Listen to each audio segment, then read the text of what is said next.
Okay. So, yun yung main road. Ayala. Ito yung hotel.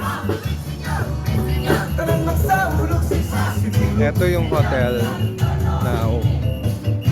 Okay. So, pag pumasok ka, medyo luma na siya pero okay.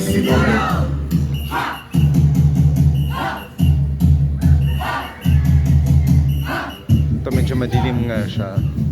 Tapos ito yung lobby ng hotel. Tapos medyo sarado pa.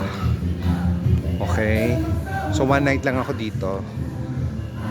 Yon. Tapos sarado pa lahat. Ang check-in later pa daw. Okay. Tapos ito yung main lobby nila. Ayan, may maganda upuan. Tapos ito naman yung breakfast area. Nag-order ako ng corned beef hash with unlimited coffee. And then ito naman yung kanilang swimming pool.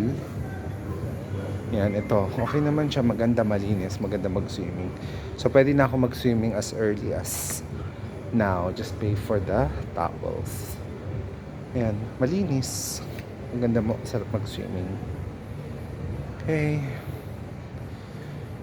Medyo luma na siya. Pero okay lang naman. And I have to pay $750 kung early check-in. E di magiging $250. Eh, hindi naman pumayag. So, magsiswim na lang ako. I will pay $50 for the towel. Okay? So, ito yung hotel. Bye-bye!